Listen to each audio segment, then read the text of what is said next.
Good afternoon, everyone. This is Woody Collins with Congo Helping Hands, and we are here to talk about the Congo.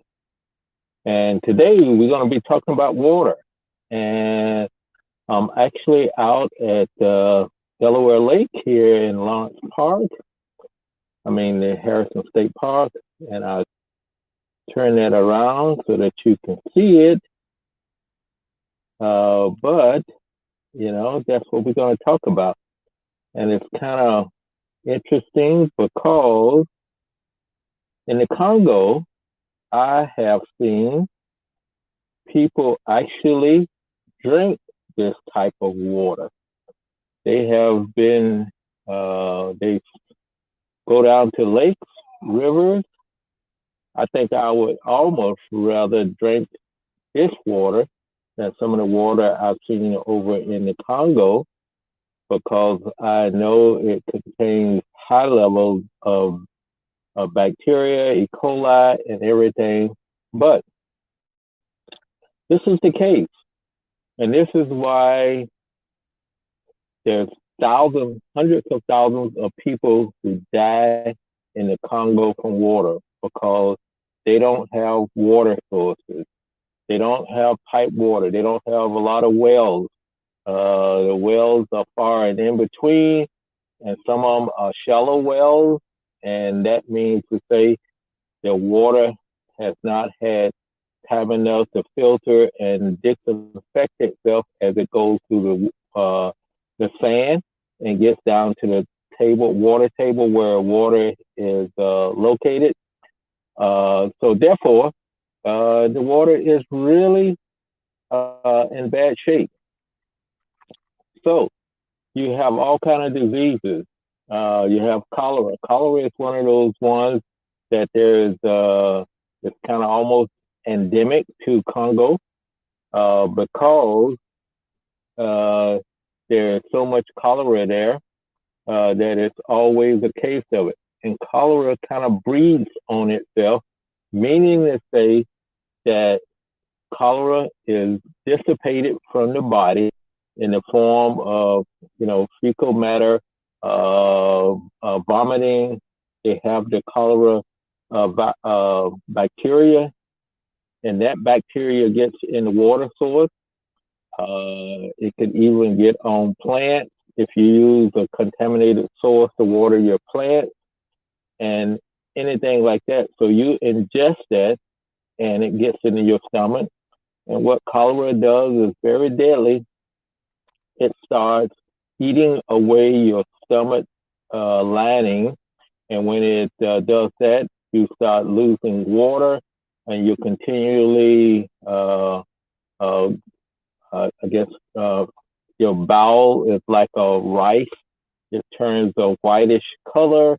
And before long, within a matter of hours sometimes, you can actually die from cholera. So it's probably one of the deadly waterborne diseases, but there's a lot of other waterborne diseases. Even polio is in water that they pick it up. You've got different types of typhoid and a lot of other diseases that come from water. So if you don't have a good water source that's clean, you have you are liable to get sick and actually die. Now, another thing is, what's the sad part of it, a lot of the people who die, these hundreds of thousands, and when I say hundreds of thousands, meaning say the last figure I seen about the Congo, it was about over 683,000 people a year die in the Congo due to waterborne diseases. So those waterborne diseases, the majority of them, somewhere around 400,000 of those people who die, are children under 6.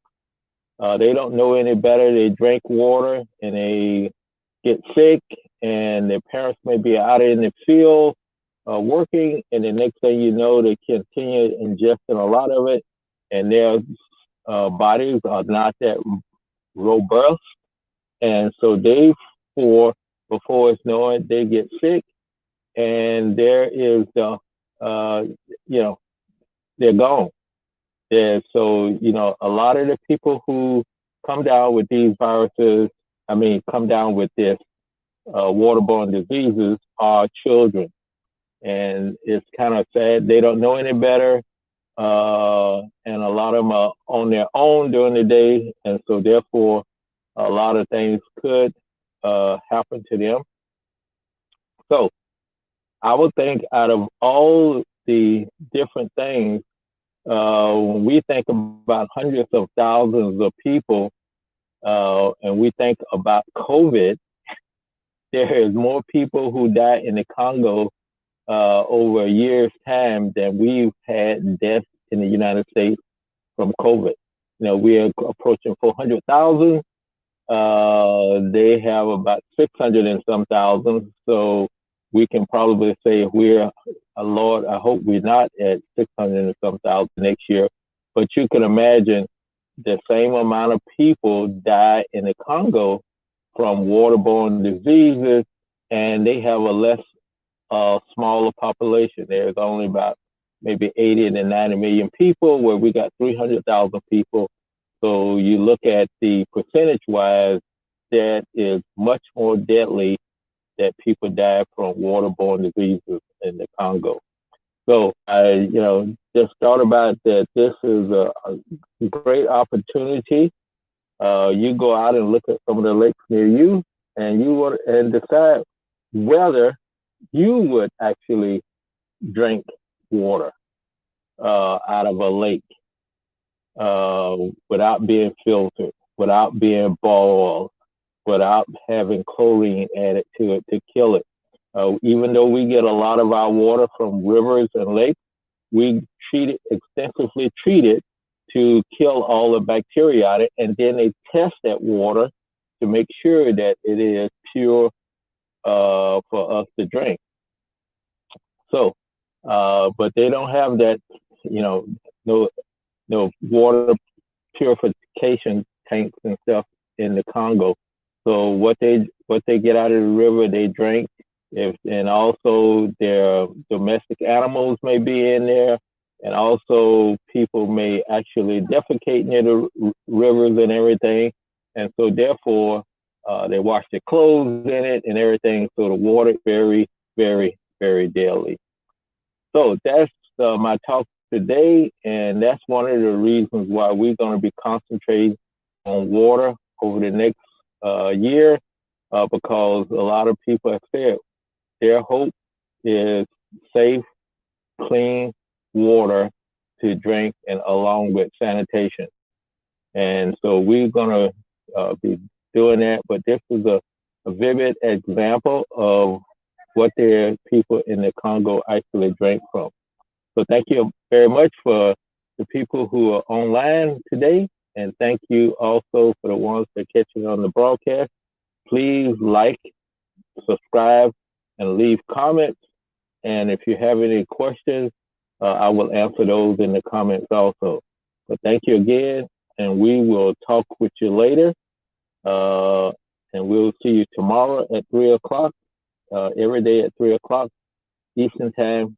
So take care, be blessed, and remember, when you're drinking water, just think about what other people that are drinking, what's their water source, and it could be deadly. It could be deadly, and in a lot of cases, it is. So thank you, and we'll talk to you later.